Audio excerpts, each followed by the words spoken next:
Hello ವೀಕ್ಷಕರೇ, ಮಮತಾ ಫುಡೀಸ್ಗೆ ಸ್ವಾಗತ ಸುಸ್ವಾಗತ. ಇವತ್ತು ನಾವು ಬೇಕ್ರಿ ಸ್ಟೈಲಲ್ಲಿ ಪೇಸ್ಟ್ರಿ ಪಪ್ಸ್ ಮಾಡೋದು ಹೆಂಗೆ ಅಂತೇಳ್ಬಿಟ್ಟು ನೋಡೋಣ. ಇದು ನಾನು ತುಂಬ ಈಸಿಯಾಗಿ ತೋರಿಸ್ಕೊಡ್ತೀನಿ. ನಮ್ಮ ಮನೇಲಂತೂ ಇದು ಎಲ್ಲರಿಗೂ ಫೇವ್ರೇಟು, ತುಂಬ ಚೆನ್ನಾಗಿರುತ್ತೆ. ನೀವು ಮನೇಲಿ ಟ್ರೈ ಮಾಡಿ ಹೆಂಗೆ ಅಂತೇಳ್ಬಿಟ್ಟು ನಾನು ಈಸಿಯಾಗಿ ತೋರಿಸ್ಕೊಡ್ತೀನಿ. ಇದು ತುಂಬ ಕ್ರಿಸ್ಪಿಯಾಗಿ ಲೇಯರ್ ಆಗಿ ತುಂಬ ಚೆನ್ನಾಗಿರುತ್ತೆ. ಈ ಥರ ನೀವು ಒಂದ್ಸಲ ಟ್ರೈ ಮಾಡಿದ್ರೆ ನೀವು ಬೇಕ್ರಿಯಲ್ಲಿ ಪಪ್ಸ್ ತೊಗೊಳ್ಳೋದೇ ಇಲ್ಲ, ಮನೆಯಲ್ಲೇ ಟ್ರೈ ಮಾಡಿಕೊಂಡು ಮನೆಯಲ್ಲೇ ಮಾಡ್ಕೊತೀರ, ಅಷ್ಟು ಚೆನ್ನಾಗಿರುತ್ತೆ. ಬನ್ನಿ ಹೆಂಗೆ ಮಾಡೋದಂತೇಳ್ಬಿಟ್ಟು ನೋಡೋಣ. ಫಸ್ಟು ಒಂದು ಬೌಲ್ಗೆ 1 ಕಪ್ಪು ಮೈದಾ ತೊಗೊತಾ ಇದ್ದೀನಿ. ನೀವು ಮನೇಲಿ ಮಾಡ್ಕೊಳ್ಳೋದಾದರೆ ಗೋಧಿ ಹಿಟ್ಟನ್ನಾದರೂ ಮಾಡ್ಕೋಬೋದು. ಈಗ ಇದಕ್ಕೆ ಓಂಕಾಳನ್ನ 1 ಟೀ ಸ್ಪೂನ್ ಅಷ್ಟು ತೊಗೊಂಡು ಅದನ್ನು ಸ್ವಲ್ಪ ಈ ಥರ ಕೈಯಲ್ಲಿ ಕ್ರಷ್ ಮಾಡಿಬಿಟ್ಟು ಹಾಕ್ತಾಯಿದ್ದೀನಿ. ಈಗ ಉಪ್ಪು ರುಚಿಗೆ ನೋಡ್ಕೊಂಡು ಹಾಕ್ಕೋಬೇಕು. ಎಣ್ಣೆ 2 ಟೀ ಸ್ಪೂನ್ ಅಷ್ಟು ಎಣ್ಣೆ ಹಾಕ್ಕೊಂಡು ಚೆನ್ನಾಗಿ ಮಿಕ್ಸ್ ಮಾಡ್ಕೋಬೇಕು.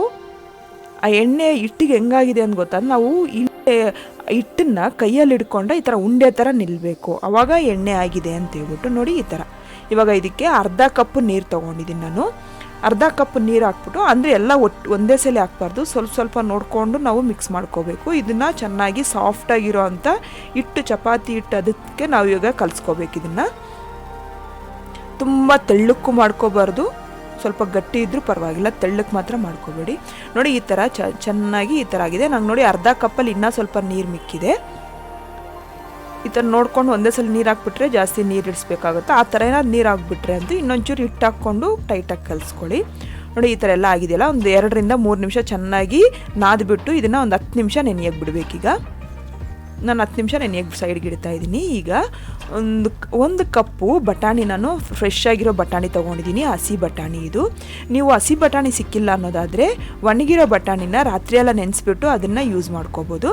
ಅದನ್ನು ಹಸಿ ಬಟಾಣಿನ 1 ಕಪ್ ಹಸಿ ಬಟಾಣಿನ ಮಿಕ್ಸಿ ಜಾರ್ಗೆ ಹಾಕಿ 1 ಆಲೂಗಡ್ಡೆನ ಈ ಥರ ಚಿಕ್ಕ ಚಿಕ್ಕದ ಪೀಸುಗಳು ಮಾಡಿಕೊಂಡು ಅದನ್ನು ಹಾಕ್ಕೋಬೇಕು. ಬೇಯಿಸಿಲ್ಲ ಹಸಿ ಆಲೂಗಡ್ಡೆ ಹಾಕ್ತಾಯಿದ್ದೀನಿ. 3 ಹಸಿಮೆಣ್ಸಿನ್ಕಾಯಿ, 1 ಇಂಚು ಶುಂಠಿ, 6 ರಿಂದ 7 ಬೆಳ್ಳುಳ್ಳಿ ಹೆಸಳು. ನೀವು ಈ ಪ್ಲೇಸಲ್ಲಿ ಶುಂಠಿ ಬೆಳ್ಳುಳ್ಳಿ ಪೇಸ್ಟ್ ಆದರೂ ಹಾಕ್ಕೋಬೋದು. ಹಾಕ್ಬಿಟ್ಟು ಇದನ್ನು ತರಿತರಿಯಾಗಿ ನಾವು ಗ್ರೈಂಡ್ ಮಾಡ್ಕೋಬೇಕು. ತುಂಬ ನೈಸಾಗೇನು ಬೇಡ, ನಾನು ನೀರೇನು ಆ್ಯಡ್ ಮಾಡಿಲ್ಲ, ಹಂಗೆ ತರಿತರಿಯಾಗಿ ಇದು ಮಾಡಿ. ನೀವು ಒಣಗಿರೋ ಬಟಾಣಿ ಯೂಸ್ ಮಾಡೋದಾದ್ರೆ ಸ್ವಲ್ಪ ನೀರು ಹಾಕ್ಕೊಳ್ಳಿ. ಈಗ ಒಂದು ಪ್ಯಾನ್ ತೊಗೊಂಡು ಪ್ಯಾನ್ಗೆ 1 ಟೇಬಲ್ ಸ್ಪೂನ್ ಎಣ್ಣೆ ಹಾಕಿ, ಎಣ್ಣೆ ಬಿಸಿ ಆದಮೇಲೆ ಇದಕ್ಕೆ ಒಂದು ಅರ್ಧ ಟೀ ಸ್ಪೂನು ಜೀರಿಗೆ ಹಾಕಿ, ಜೀರಿಗೆ ಸ್ವಲ್ಪ ಫ್ರೈ ಆದಮೇಲೆ ಈಗ ಕಟ್ ಮಾಡಿರೋಂಥ ಒಂದು ಮೀಡಿಯಮ್ ಸೈಜ್ ಈರುಳ್ಳಿನ ಚಿಕ್ಕ ಚಿಕ್ಕದಾಗಿ ಕಟ್ ಮಾಡ್ಕೊಂಡಿದ್ದೀನಿ ನಾನು. ಇದನ್ನು ಒಂಚೂರು ಟ್ರಾನ್ಸ್ಪರೆಂಟ್ ಆಗೋವರೆಗೂ ನಾವು ಫ್ರೈ ಮಾಡ್ಕೋಬೇಕು. ನೋಡಿ ಈ ಥರ ಟ್ರಾನ್ಸ್ಪರೆಂಟ್ ಆಗಿದೆಯಲ್ಲ, ಚೆನ್ನಾಗಿ ಫ್ರೈ ಆಗಿದೆಯಲ್ಲ ಈರುಳ್ಳಿ. ಇವಾಗ ನಾವು ಗ್ರೈಂಡ್ ಮಾಡ್ಕೊಂಡಿರೋಂಥ ಪೇಸ್ಟನ್ನು ಹಾಕ್ಕೋಬೇಕು. ಹಾಕ್ಬಿಟ್ಟು ಇದನ್ನು ಚೆನ್ನಾಗಿ ಮಿಕ್ಸ್ ಮಾಡಿಬಿಟ್ಟು ಮೀಡಿಯಮ್ ಫ್ಲೇಮಲ್ಲಿ ಇದನ್ನು ಒಂದು 3 ನಿಮಿಷ ಫ್ರೈ ಮಾಡ್ಕೋಬೇಕು.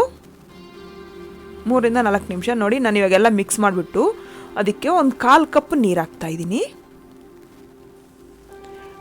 ನೀರು ಹಾಕಿ ಎಲ್ಲ ಚೆನ್ನಾಗಿ ಮಿಕ್ಸ್ ಮಾಡಿ ಈಗ ಲಿಡ್ ಕ್ಲೋಸ್ ಮಾಡಿ ಇದನ್ನು ಒಂದು 2 ರಿಂದ 3 ನಿಮಿಷ ಅದು ಕುದಿಯೋಕೆ ಬಿಡಬೇಕು. ಆವಾಗ ಚೆನ್ನಾಗಿ ಅದು ಬೇಯುತ್ತೆ. ನೋಡಿ ಈಗ ಆಗಿದೆ, ನಂದು 3 ನಿಮಿಷ ಆಗಿದೆ. ನೋಡಿ ಎಲ್ಲ ಆದಮೇಲೆ ಎಲ್ಲ ಮಿಕ್ಸ್ ಮಾಡಿಕೊಂಡು ಈಗ ಇದಕ್ಕೆ ಗರಂ ಮಸಾಲ ಅರ್ಧ ಟೀ ಸ್ಪೂನು, ಅರಿಶಿನ 1/4 ಟೀ ಸ್ಪೂನು, ಧನಿಯಾ ಪುಡಿನ ನಾನು ಅರ್ಧದಿಂದ 3/4 ಟೀ ಸ್ಪೂನ್ ಅಷ್ಟು ಧನಿಯಾ ಪುಡಿ ತೊಗೊಂಡಿದ್ದೀನಿ. ಅಂದರೆ 3/4 ಟೀ ಸ್ಪೂನ್ ಧನಿಯಾ ಪುಡಿ ತೊಗೊಂಡು ಉಪ್ಪು ರುಚಿಗೆ ನೋಡ್ಕೊಂಡು ಹಾಕ್ಕೊಂಡು ಎಲ್ಲ ಚೆನ್ನಾಗಿ ಮಿಕ್ಸ್ ಮಾಡ್ಕೋಬೇಕು.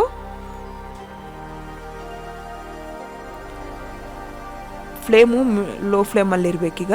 ಈಗ ಇದಕ್ಕೆ ಕಟ್ ಮಾಡಿರೋಂಥ ಕೊತ್ತಂಬರಿ ಸೊಪ್ಪು ಒಂದು ಸ್ವಲ್ಪ, ಅರ್ಧ ನಿಂಬೆಹಣ್ಣು, ನೋಡಿ ಬೀಜ ಎಲ್ಲ ತೆಗ್ದಾಕ್ಬಿಟ್ಟು ಅರ್ಧ ನಿಂಬೆಹಣ್ಣು ಫುಲ್ ಹಾಕ್ಕೊಂಡು ಎಲ್ಲ ಚೆನ್ನಾಗಿ ಮಿಕ್ಸ್ ಮಾಡ್ಕೊತಾ ಇದ್ದೀನಿ. ಈಗ ಎಲ್ಲ ಚೆನ್ನಾಗಿ ಮಿಕ್ಸ್ ಮಾಡ್ಕೊಂಡಾದ್ಮೇಲೆ ಈಗ ಫ್ಲೇಮ್ ಆಫ್ ಮಾಡಿ ಇದನ್ನು ಒಂದು ಸ್ವಲ್ಪ ತಣ್ಣಗಾಗೋ ಬಿಟ್ಬಿಡಬೇಕು. ಈಗ ಒಂದು ಬೌಲ್ಗೆ ಕಾರ್ನ್ಫ್ಲೋರ್ 4 ಟೀ ಸ್ಪೂನ್ ಕಾರ್ನ್ಫ್ಲೋರ್ ತೊಗೊತಾ ಇದ್ದೀನಿ. ನೀವು ಅಕ್ಕಿ ಹಿಟ್ಟನ್ನು ಯೂಸ್ ಮಾಡ್ಕೋಬೋದು ಈ ಪ್ಲೇಸಲ್ಲಿ. ನೋಡಿ 4 ಟೀ ಸ್ಪೂನು ಕಾರ್ನ್ಫ್ಲೋರು. ಇವಾಗ 5 ಟೀ ಸ್ಪೂನು ಎಣ್ಣೆ ಹಾಕ್ತಾಯಿದ್ದೀನಿ. ಎಣ್ಣೆ ಅಲ್ಲೇ ಇಲ್ಲ ಮೆಲ್ಟ್ ಆಗಿರೋ ಅಂಥ ತುಪ್ಪ ಆಗಲಿ ನಾವು ಯೂಸ್ ಮಾಡ್ಕೋಬೋದು ಈ ಪ್ಲೇಸಲ್ಲಿ. ನೋಡಿ ಎಲ್ಲ ಚೆನ್ನಾಗಿ ಎಣ್ಣೆನ ಈ ಥರ ಎಲ್ಲ ಮಿಕ್ಸ್ ಮಾಡಿಕೊಂಡು ನೋಡಿ ಈ ಥರ ಚೆನ್ನಾಗಿ ಉಂಡೆ ಏನು ಇಲ್ದಿರ ಚೆನ್ನಾಗಿ ಮಿಕ್ಸ್ ಮಾಡ್ಕೋಬೇಕು. ಈಗ ಇದನ್ನು ಒಂದು ಸೈಡ್ಗೆ ಇಟ್ಕೊಂಡು ನೋಡಿ ಹಿಟ್ಟು ಇವಾಗ 10 ನಿಮಿಷ ಆಗಿದೆ. 10 ನಿಮಿಷ ನೆಂದಾದ್ಮೇಲೆ ಮತ್ತೆ ಇದನ್ನು ಒಂದು 3 ರಿಂದ 4 ನಿಮಿಷ ಚೆನ್ನಾಗಿ ನಾದ್ಕೋಬೇಕು. ಇದನ್ನು ಇವಾಗ ಇದನ್ನು ಈಕ್ವಲ್ ಆಗಿ ಈ ಥರ ಡಿವೈಡ್ ಮಾಡ್ಕೋಬೇಕು ಪಾರ್ಟ್ಸ್ ಆಗಿ. ನೋಡಿ ನಾನು 5 ಪಾರ್ಟ್ಸ್ ಮಾಡ್ಕೊಂಡಿದ್ದೀನಿ. ಇದನ್ನು ಈ ಥರ ಎಲ್ಲ ಚೆನ್ನಾಗಿ ರೋಲ್ ಮಾಡಿಕೊಂಡು ಈ ಥರ ಬಾಲ್ಸ್ ಥರ ಮಾಡಿಕೊಂಡು ಈಗ ಇದನ್ನು ಚಪಾತಿ ಥರ ಹಿಟ್ಟು ಹಾಕ್ಬಿಟ್ಟು ಚೆನ್ನಾಗಿ ರೌಂಡ್ ಶೇಪಲ್ಲೇ ಲಟ್ಟಿಸ್ಕೋಬೇಕು. ತುಂಬ ದಪ್ಪ ಇರಬಾರ್ದು, ತೆಳ್ಳಕ್ಕೇ ಇರಬೇಕು. ಈ ಥರ ಮಾಡೋದ್ರಿಂದ ತುಂಬ ಇಷ್ಟಪಡ್ತಾರೆ ಎಲ್ಲರೂ. ನೋಡಿ ಇದೆಲ್ಲ ಚಪಾತಿ ಥರ ನೋಡಿ ಇಷ್ಟು ತೆಳ್ಳಕ್ಕಿರಬೇಕು. ನಂದು ದಪ್ಪ ಏನಿಲ್ಲ, ಚಪಾತಿ ಮಾಡ್ತೀವಲ್ಲ ಅದಕ್ಕೆ ಎಲ್ಲನೂ ಅದೇ ಥರ ನಾನು ಮಾಡಿಕೊಂಡು ಈಗ ಒಂದು ಲೇಯರ್ ತೊಗೊಂಡು ಅದಕ್ಕೆ ನಾವು ಕಾರ್ನ್ಫ್ಲೋರ್ ಮತ್ತು ಎಣ್ಣೆ ಮಿಕ್ಸ್ ಮಾಡ್ಕೊಂಡಿದ್ವಲ್ವ ಅದನ್ನು 1 ಟೀ ಸ್ಪೂನ್ ಅಷ್ಟು ಹಾಕಿ ಎಲ್ಲ ಚೆನ್ನಾಗಿ ನೀಟಾಗಿ ಎಲ್ಲ ಕಡೆನೂ ಸ್ಪ್ರೆಡ್ ಮಾಡ್ತಾಯಿದ್ದೀನಿ. ನೋಡಿ ಈ ಥರ ಎಲ್ಲ ಸ್ಪ್ರೆಡ್ ಆದಮೇಲೆ ಮತ್ತೆ ಇನ್ನೊಂದು ಲೇಯರ್ ಹಾಕ್ಕೋಬೇಕು. ಇನ್ನೊಂದು ಲೇಯರ್ ಹಾಕ್ಕೊಂಡು ಅದಕ್ಕೂ ಅದೇ ಥರ 1 ಟೀ ಸ್ಪೂನು ಕಾರ್ನ್ಫ್ಲೋರ್ ಎಣ್ಣೆ ಮಿಕ್ಸ್ಚರ್ ಹಾಕ್ಕೊಂಡು ಅದನ್ನು ಎಲ್ಲ ಕಡೆನೂ ಈ ಥರ ಸ್ಪ್ರೆಡ್ ಮಾಡಿಕೊಂಡು ಮತ್ತೆ ಇನ್ನೊಂದು ಲೇಯರ್ ಹಾಕ್ಕೊಂಡು ಅದೇ ಥರ ನಾನು 5 ಲೇಯರನ್ನು ಅದೇ ಥರ ಹಾಕ್ಬಿಟ್ಟು ಸ್ಪ್ರೆಡ್ ಮಾಡ್ತಾಯಿದ್ದೀನಿ. ನೋಡಿ ಎಲ್ಲ ಅದೇ ಥರ ಆದಮೇಲೆ ಇದು ಲಾಸ್ಟ್ ಲೇಯರ್ಗೆ ನೋಡಿ ಹಾಕ್ಬಿಟ್ಟು ಇದನ್ನು ಎಲ್ಲ ಚೆನ್ನಾಗಿ ಈ ಥರ ನೈಸ್ ಮಾಡಿಕೊಂಡು ಈಗ ಇದನ್ನು ನಿಧಾನಕ್ಕೆ ರೋಲ್ ಮಾಡ್ಕೋಬೇಕು. ನೋಡಿ ಈ ಥರ ಎಲ್ಲ ರೋಲ್ ಆದಮೇಲೆ ನೀಟಾಗೆಲ್ಲ ಕವರ್ ಮಾಡ್ಕೋಬೇಕು ಎಡ್ಜಲ್ಲಿ.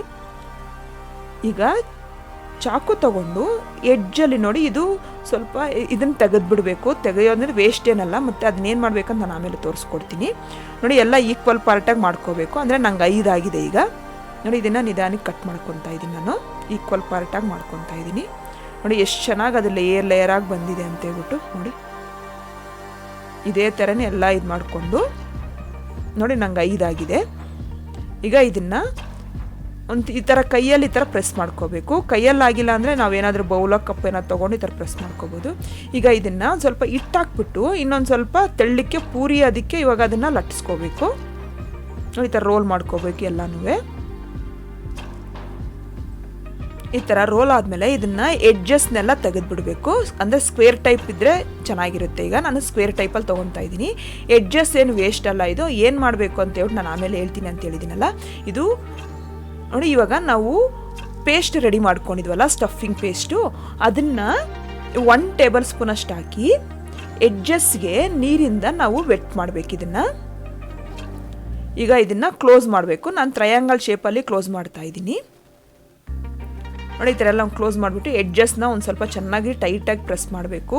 ಓಪನ್ ಆಗಿರ್ದಿರ ನೋಡ್ಕೋಬೇಕು ನಾವು. ಎಲ್ಲನೂ ಅದೇ ಥರ ನಾನು ಪ್ರೆಸ್ ಮಾಡಿಕೊಂಡು ಸ್ಕ್ವೇರ್ ಟೈಪಲ್ಲಿ ಕಟ್ ಮಾಡಿಕೊಂಡು ಸ್ಟಫಿಂಗ್ ಇಟ್ಬಿಟ್ಟು ಎಡ್ಜಿಗೆ ನೀರು ಹಾಕಿ ಎಲ್ಲ ಟ್ರಯಾಂಗಲ್ ಶೇಪಲ್ಲಿ ಈ ಥರ ರೆಡಿ ಮಾಡ್ಕೊತಾ ಇದ್ದೀನಿ ನಾನು. ನೋಡಿ ಎಲ್ಲ ಇದೇ ಥರ ನಾನು ಪ್ಲೇಟಲ್ಲಿ ಇಟ್ಕೊಂಡಿದ್ದೀನಿ.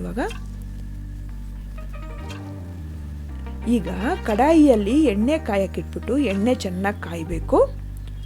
ಎಣ್ಣೆ ಚೆನ್ನಾಗಿ ಹೀಟ್ ಆದಮೇಲೆ ಮೀಡಿಯಮ್ ಫ್ಲೇಮಲ್ಲಿ ಇಟ್ಕೋಬೇಕು. ಈಗ ಅದನ್ನು ನಾವು ರೆಡಿ ಮಾಡ್ಕೊಂಡಿದ್ವಲ್ವ ಪಪ್ಸ್ನ ಹಾಕ್ಬೇಕು. ಅದರಲ್ಲಿ ಎಣ್ಣೆಯಲ್ಲಿ ಹಾಕ್ಬಿಟ್ಟು ಮೀಡಿಯಮ್ ಫ್ಲೇಮಲ್ಲಿ ಇಟ್ಕೋಬೇಕು. ಹೈ ಫ್ಲೇಮಲ್ಲಿ ಇಟ್ಕೊಂಡ್ರೆ ಅದು ಬೇಗ ಆಗುತ್ತೆ, ಆದರೆ ಒಳಗಡೆ ಚೆನ್ನಾಗಿ ಬೇಯಲ್ಲ. ಅದಕ್ಕೋಸ್ಕರ ಮೀಡಿಯಮ್ ಫ್ಲೇಮಲ್ಲಿ ಇಟ್ಕೊಂಡೆ ಫ್ರೈ ಮಾಡಬೇಕು. ಎಣ್ಣೆ ಚೆನ್ನಾಗಿ ಕಾದಿರಬೇಕು, ಇಲ್ಲ ಅಂದರೆ ಅದು ಪಫ್ ಏನಾಗುತ್ತೆ ಎಣ್ಣೆಯಲ್ಲಿ ಓಪನ್ ಆಗೋಗ್ಬಿಡುತ್ತೆ. ಮರಿಬೇಡಿ, ಇದನ್ನು ಎಣ್ಣೆ ಚೆನ್ನಾಗಿ ಕಾದಾದ್ಮೇಲೆ ಬಿಡಬೇಕು. ಆಮೇಲೆ ಮೀಡಿಯಮ್ ಫ್ಲೇಮಲ್ಲಿ ಇಟ್ಕೋಬೇಕು. ನೋಡಿ ಒಂದು ಕಡೆ ಆಗಿದೆ, ಇನ್ನೊಂದು ಕಡೆಗೆ ನಾನು ಫ್ಲಿಪ್ ಮಾಡ್ತಾಯಿದ್ದೀನಿ. ಈ ಥರ ಟರ್ನ್ ಮಾಡ್ಕೋಬೇಕು. ನೋಡಿ ಈಗ ಆಗಿದೆ, ಗೋಲ್ಡನ್ ಕಲರ್ ಬಂದಿದೆಯಲ್ಲ, ಕ್ರಿಸ್ಪ್ ಮತ್ತು ಗೋಲ್ಡನ್ ಕಲರು. ಇಷ್ಟೇ ರೆಡಿ ಆಗಿದೆ. ನಾನು ಸರ್ವಿಂಗ್ ಪ್ಲೇಟ್ಗೆ ಸರ್ವ್ ಮಾಡ್ಕೊತಾ ಇದ್ದೀನಿ. ಎಡ್ಜಸ್ ಎಲ್ಲ ಕಟ್ ಮಾಡಿ ಇಟ್ಕೊಂಡಿದ್ದೀವಲ್ವ, ನೋಡಿ ಅದನ್ನು ಈ ಥರ ಎಣ್ಣೆಯಲ್ಲಿ ಫ್ರೈ ಮಾಡಿಕೊಂಡ್ರೆ ತುಂಬ ಚೆನ್ನಾಗಿರುತ್ತೆ. ಚಿಪ್ಸ್ ಥರ ಕ್ರಿಸ್ಪಿ ಆಗಿರುತ್ತೆ. ಇಷ್ಟೇ ಆಗಿದೆ. ನಾನು ಸರ್ವಿಂಗ್ ಪ್ಲೇಟ್ಗೆ ಸರ್ವ್ ಮಾಡ್ಕೊತಾ ಇದ್ದೀನಿ. ಎಮ್ಮಿ ಕ್ರಿಸ್ಪಿ ಪಪ್ಸ್ ರೆಡಿ ಆಗಿದೆ. ನೀವು ಮನೇಲಿ ಟ್ರೈ ಮಾಡ್ತೀರಾ ಅಂತ ನಾನು ಆಸೆ ಪಡ್ತೀನಿ. ಇಷ್ಟ ಆದರೆ ಲೈಕ್ ಮಾಡಿ, ಶೇರ್ ಮಾಡಿ, ನನ್ನ ಚಾನಲ್ಗೆ ಸಬ್ಸ್ಕ್ರೈಬ್ ಮಾಡೋದು ಮಾತ್ರ ಮರಿಬೇಡಿ. ಹೆಂಗೆ ಬಂದಿದೆ ಅಂತ ಹೇಳ್ಬಿಟ್ಟು ಕಾಮೆಂಟ್ ಬಾಕ್ಸಲ್ಲಿ ಬರೆದು ತಿಳಿಸ್ತೀರಲ್ವಾ. Thank you.